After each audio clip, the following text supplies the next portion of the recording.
Ho aminareo mandrakariva ny riavana ny fahasoavany Jesoa Kristy ilay tompo sy mpamonjy antsika. Amen. Andro ny fanekena vaovao zao.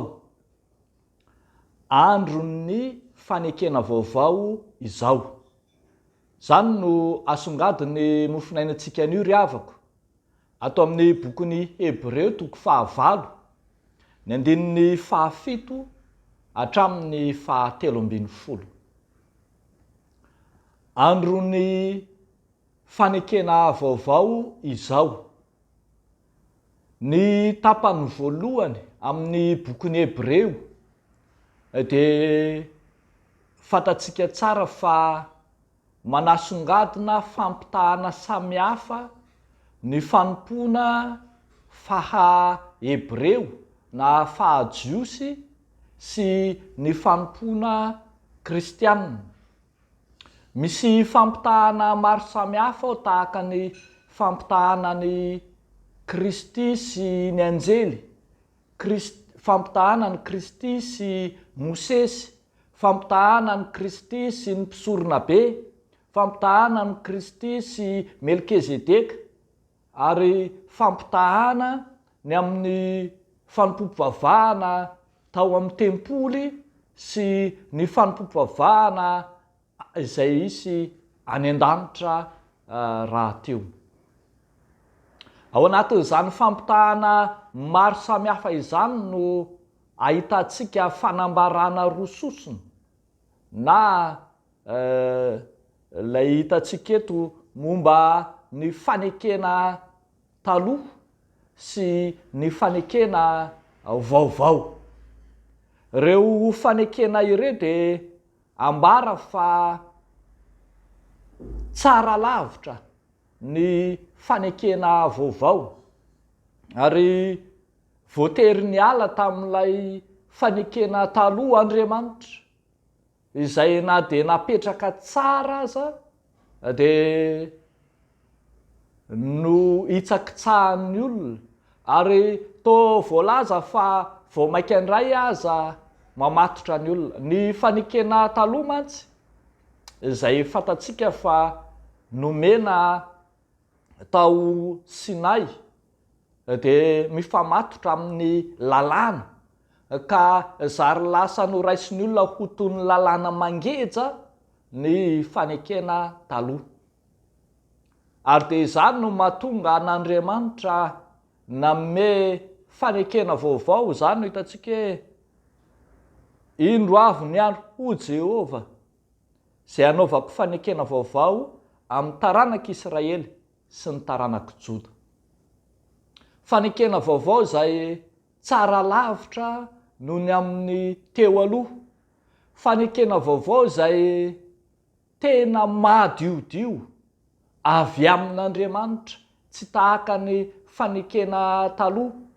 Raha mijery manko tsika ny lalàna na ny didy 10 ohatra dia tery am-panahy Andriamanitra nanome noho ny amin'ny fivadihan'ny zanak'olombelona.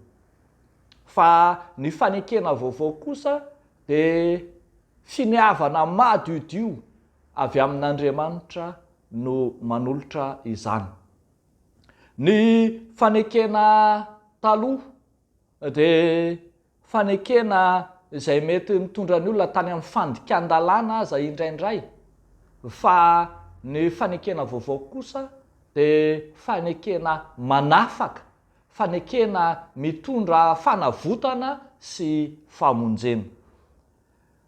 Hitantsika eto fa raha mamaky ny andinin'ny 17 isika dia efa atombotra, mba tsy lazana hoe efa tonga mihitsy ny faharavany fanekena taloha, ary ny naharavany Jerosalema sy ny tempolony, ny nandravany Romanina ny tempoly tao Jerosalema tamin'ny taona 70 no pirofo mitoaka amin'ny tenda ny maha tsy manan-kery ny fanekena taloha, ka mahatonga antsika hiditra indray amin'ny fanekena vaovao.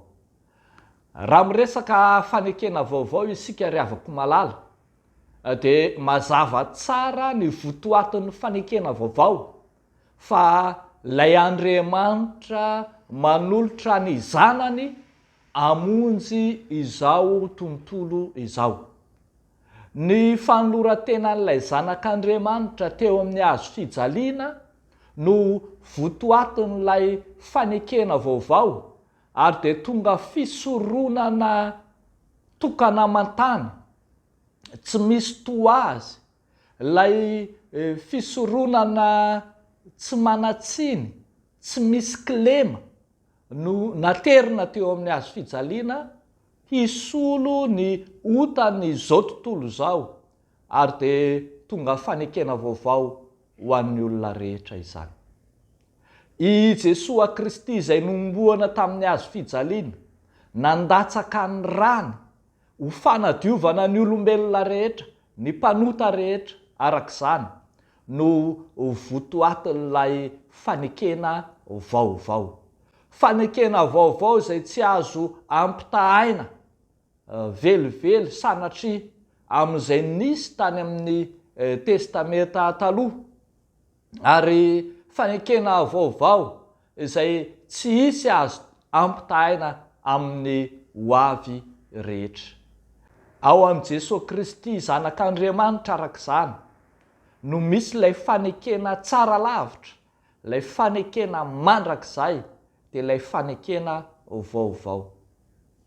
Antsoina sy tarihana arak'izany ny mpanaradia an'i Kristy rehetra mba hitodika amin'ity fanekena vaovao, fanekena manafaka, fanekena mamonjy ity. Tsy misy indray ary tsy misy intsony andrasantsika ny amin'ny endrim-pamonjena na endrim-panafahana samihafa izay anafaka antsika ao anatin'ny fangejana sy ny fampahorian'ny tany, fa efa ampy ho an'izao tontolo izao sy ny amin'ny hoavy rehetra ilay fanekena vaovao tao amin'i Jesosy Kristy. Raha avako malala, efa tafiditra tanteraka ao anatin'ilay andron'ny fanekena vaovao isika ankehitriny.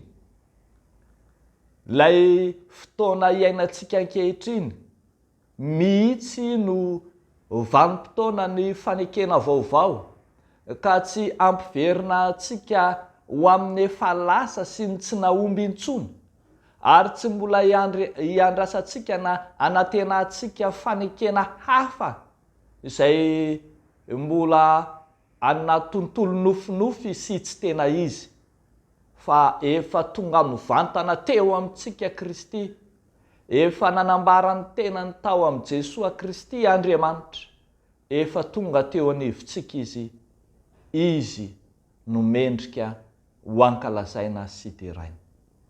Dia ho an'Andriamanitra irery ny voninahitra. Amen. Ivavaka isika. Rainay tsy toa, tsofa teo ianao, naniraka ny zanakao fanekena vaovao amonjy ny olombelona mpanota, ka dia nandray ny fanavotanao zahay.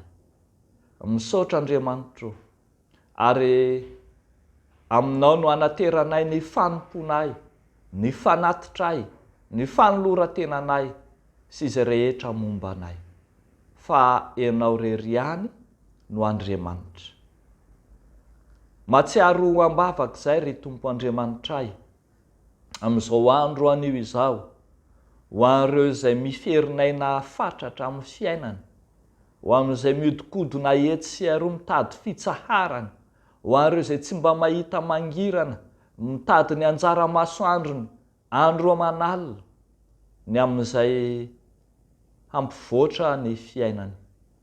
Jesosy malalo, aoka ianao hiantsehatra amin'izy ireny, anokatra ny tananao, aninitra ny sandrinao isakambona azy, hahitany ny fiadananao aminao. Dia ataonay amin'ny anaran'i Jesosy izany mivavaka izany. Misaotra Tompo. Amen.